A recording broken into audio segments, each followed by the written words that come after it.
आज का ये एपिसोड शुरू करने से पहले एक छोटी सी बात। क्या आप भी अपना पॉडकास्ट बनाने की सोच रहे हैं? तो एंकर ट्राई कीजिए। ये पॉडकास्ट बनाने का सबसे आसान तरीका है। नंबर 1, ये फ्री है। नंबर 2, इसमें कई सारे ऐसे टूल्स हैं जो आपको अपने फोन और कंप्यूटर पर रिकॉर्ड और एडिट करने की फैसिलिटी देते हैं। नंबर 3, आप अपने पॉडकास्ट को डिस्ट्रीब्यूट भी कर सकते हैं, जिससे इसे स्पॉटिफाई और दूसरे प्लेटफॉर्म पर सुना जा सके। तो डाउनलोड कीजिए फ्री एंकर ऐप या विजिट कीजिए anchor.fm पर अपना पॉडकास्ट स्टार्ट करने के लिए। ये तो थी एक छोटी सी जानकारी, और अब शुरू करते हैं एपिसोड का सिलसिला। तो आज के एपिसोड में लीजिए सुनिए रविन्द्रनाथ टैगोर के लिखे उपन्यास चोखेर बाली के हिंदी अनुवाद आंख की किरकिरी का भाग 42, मेरी यानी समीर गोस्वामी की आवाज में। दूसरे दिन सवेरे महेंद्र ने मां से कहा, मां, पढ़ने लिखने के लिए मुझे एक अलग कमरा चाहिए। चाची जिस कमरे में रहती थी मैं उसी में रहूंगा। मां प्रसन्न हो उठी, तो महेंद्र घर में ही रहेगा। मालूम होता है बहू से अब मेल मिलाप हो गया। मेरी ऐसी सोने की गुड़िया बहू का भला महेंद्र क्या हमेशा निरादर कर सकता है? घर की ऐसी लक्ष्मी को छोड़कर भला कोई उस मायावनी डायन के फेर में कब तक फंसा रह सकता है? राजलक्ष्मी तुरंत कह उठी, हाँ हाँ ठीक है बेटा, तुम उसी में रहा करना। कहते हुए उसी वक्त उन्होंने चाबियों का गुच्छा निकालकर बंद कमरे को खुलवाकर उसे झड़वाने पुछवाने की धूम मचा दी। बहू, बहू, कहाँ गई बहू? बहुत खोज करने के बाद संकुचिता बहू का घर के किसी कोने से आविष्कार किया गया। राजलक्ष्मी ने कहा, जाओ तो बहू, एक साफ जाजिम निकाल लाओ। इस कमरे में टेबल नहीं है, एक टेबल भी चाहिए। इस बत्ती से तो काम नहीं चलेगा, ऊपर से लैंप भी भेज देना। इस तरह दोनों ने मिलकर घर के राजाधिराज के लिए अन्नपूर्णा के कमरे में विस्तृत राजासन प्रस्तुत कर दिया। महेंद्र ने सेवा कारणियों की तरफ आंख उठाकर देखा तक नहीं। वो गंभीरता के साथ अपनी किताबें और नोटबुक आदि लेकर कमरे में जा बैठा, और समय का लेश मात्र अपव्यय न करके उसी क्षण उसने पढ़ना लिखना शुरू कर दिया। शाम को ब्यालू करने के बाद महेंद्र फिर पढ़ने बैठ गया। वो ऊपर अपने सोने के कमरे में सोएगा या नीचे पढ़ने के कमरे में, किसी के कुछ समझ में न आया। राजलक्ष्मी ने बड़े जतन से आशा को स्पंदनहीन जड़ पुतली सी सजाकर कहा, जाओ तो बेटी, महेंद्र से जाकर पूछाओ, उसके बिछोने क्या ऊपर होंगे? इस प्रस्ताव ने आशा के पैरों को मानो कील दिया। वो चुपचाप सिर झुकाए खड़ी रही। रुष्ट राजलक्ष्मी उसे बहुत डांटने फटकारने लगी। आशा मानो हथेली पर जान रखकर बड़ी मुश्किल से धीरे धीरे महेंद्र के दरवाजे तक गई, किंतु उससे आगे नहीं बढ़ा गया। राजलक्ष्मी दूर से बहू का आचरण देखकर बरंडे के कोने में खड़ी खड़ी क्रोधपूर्ण इशारा करने लगी। आशा एक सांस में ऐसे भीतर घुस पड़ी जैसे उसने अपने को भट्टी में झोंक दिया हो। महेंद्र अपने पीछे पैरों की आहट सुनकर किताब से दृष्टि बगैर उठाए ही कह उठा, मुझे अभी देर है, फिर कल भोर में ही उठकर पढ़ना है, मैं यहीं सोऊंगा। कैसी लज्जा की बात है! आशा क्या उसे ऊपर के कमरे में चलकर सोने के लिए निहोरे करने आई थी?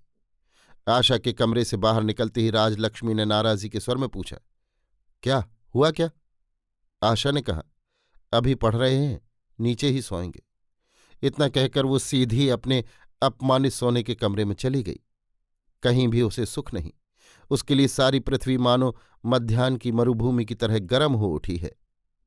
और थोड़ी रात बीतने के बाद अचानक किसी ने आशा के कमरे का दरवाज़ा खटखटाना शुरू कर दिया।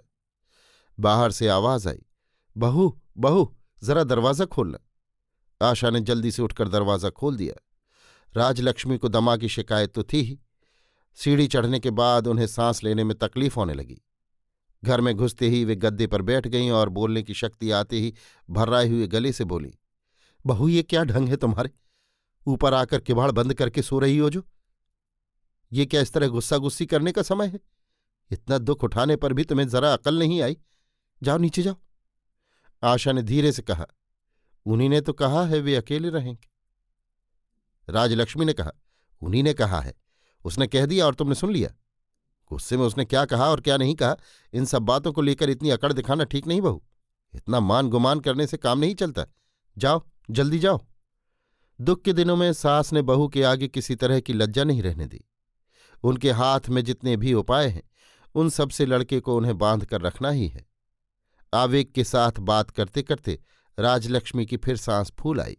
किसी तरह अपने को संभालती हुई वे उठीं और आशा भी कुछ न कहकर सहारा देकर उन्हें नीचे ले गई।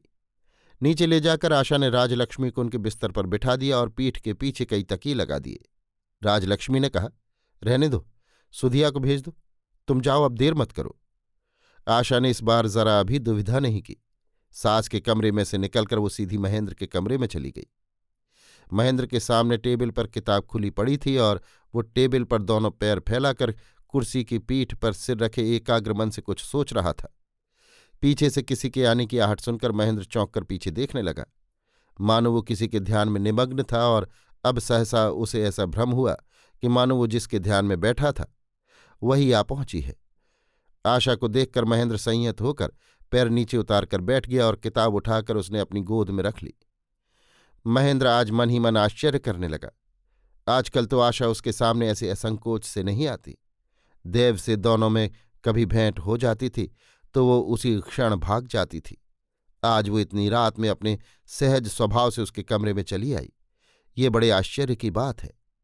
महेंद्र किताब से दृष्टि बिना उठाए ही समझ गया कि आशा के आज जाने के लक्षण नहीं है।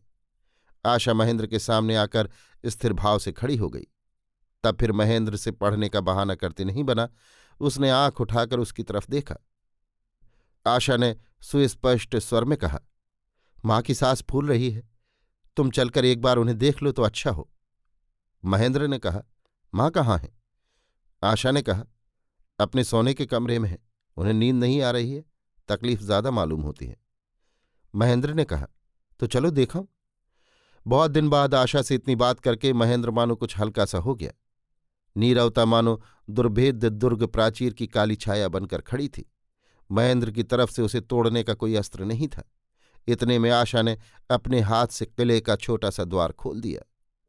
आशा राजलक्ष्मी के दरवाजे के पास आकर खड़ी हो गई। महेंद्र भीतर चला गया। महेंद्र को असमय में अपने पास आते देख राजलक्ष्मी डर गई। सोचने लगी, मालूम होता है फिर आशा से खटपट हो गई है और अब ये जाने के लिए मुझसे विदा लेने आया है। उन्होंने कहा, क्यों महेंद्र, अभी तक तू सोए नहीं? महेंद्र ने कहा, क्यों मां, तुम्हारी सांस फिर उखड़ाई, तकलीफ ज्यादा है क्या? इतने दिन बाद पुत्र के मुंह से ऐसा प्रश्न सुनकर मां को मन ही मन बड़ा अभिमान हुआ। वे समझ गईं कि बहू ने जाकर कहा है, तब महेंद्र मां की खबर लेने आया है। इस अभिमान के आवेग से उनका हृदय और भी ज्यादा आंदोलित हो उठा। बड़े कष्ट से शब्दोच्चारण करते हुए बोली, जा तू सोने जा, मुझे कुछ नहीं हुआ। महेंद्र ने कहा, नहीं मां, एक बार अच्छी तरह परीक्षा कर देखनी है, ये रोग उपेक्षा करने का नहीं है। महेंद्र जानता था कि उसकी मां का हृदय बहुत कमजोर है, इसलिए और उनके चेहरे का लक्षण देखकर वो अत्यंत चिंतित हो उठा। मां ने कहा, तुझे परीक्षा करने की जरूरत नहीं, अब मेरा ये रोग अच्छा होने का नहीं। महेंद्र ने कहा, अच्छा तो आज रात भर के लिए नींद की एक दवा मंगाए देता हूं, किंतु कल अच्छी तरह परीक्षा कर देखनी होगी। राजलक्ष्मी ने कहा, बहुत दवा खा चुकी मैं, अब दवा दारू की जरूरत नहीं, जा तू, बहुत रात हो चुकी है, अब सो जाकर। महेंद्र ने कहा, तुम्हारी तबीयत जरा ठीक हो ले तब मैं जाऊंगा। तब अभिमानी राजलक्ष्मी ने द्वार के अंतराल में खड़ी बहू को संबोधित करते हुए कहा, बहू, क्यों तुम इतनी रात में महेंद्र को फजूल हैरान करने के लिए यहां ले आई? कहते कहते फिर उनका श्वास कष्ट बढ़ गया और वे बेचैन हो उठी।